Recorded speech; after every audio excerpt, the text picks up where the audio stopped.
and welcome to day 2 of 7 Days of Brave. Again, I'm Benson. I'm a self-discovery travel coach, and this series is all about stepping into your fears as a solo traveler in midlife. And as promised, I'm coming to you live from Europe. I'm actually in the country of Kosovo, which is in Eastern Europe in the area known as the Balkans. There's a really cool Christmas market happening here where there's ice skating, and I'll just pan you around for a second so you can see all the little kiosks selling mulled wine and hot drinks and snacks and stuff like that. So it's really fun out here in the evening. But I want to get right to your tip. And my tip number 2 for you is always when I talk to my coaching clients and to anyone about travel, especially if you're having some fear around it, is the idea of making your vision greater than your fear. Because if your vision, if the vision that you have in your heart, in your eyes, in your soul, is calling you, you'll be more willing to step into that fear. So when I was younger, I didn't grow up traveling, so I was definitely nervous when I went on my first trip, but I had this vision of seeing sites that I'd never seen before, of meeting people of different cultures, and just learning all these things and feeling like I am connecting with things that I only before had read in encyclopedias, basically. And so my vision was so great. I had this amazing vision in my head, this thing that I wanted. And because of that vision, I was willing to step into my fear.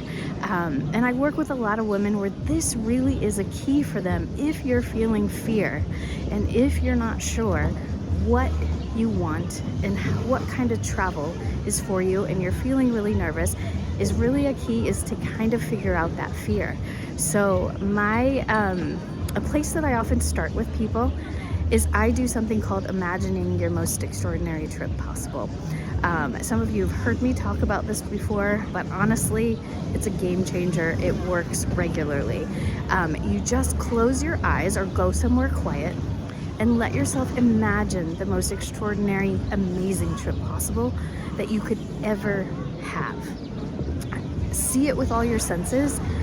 You know, are you smelling new smells? Are you smelling salty air? Are you hearing people in cafes laughing? Are you just hearing the waves lap? You know, what are you seeing? Are you seeing a beautiful beach setting, or is it more of a city setting? What are those things that you're seeing? Let yourself imagine those in the most extraordinary way.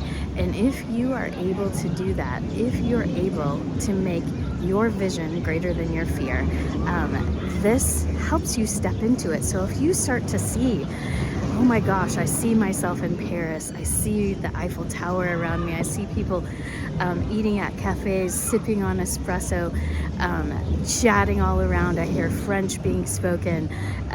If you're able to see that and imagine that and get excited about it, then it allows you to more easily even take that second step. We talked about the first step yesterday, but this is your second step toward it, of like stepping into the idea and taking one step after another. But if you can just start to make that vision greater than your fear, it really does amazing things. So imagine you're extraordinary. Take your time today, sit down, write down what you think, you know, even if it's just a start, even if it's just bullet points, and then maybe share it with other people. Start talking about it, start getting excited about it, because as that vision grows, as you start to see yourself in those places, you know, on that island, in Paris, in Italy, sipping wine, or enjoying amazing food, as you start to see yourself there and feel yourself there, your fear gets smaller and smaller and smaller. So good luck. I'll see you tomorrow. And if you have questions that you're hoping I will answer, or fears that you have, please feel free to share them. And maybe I will address one of them this week.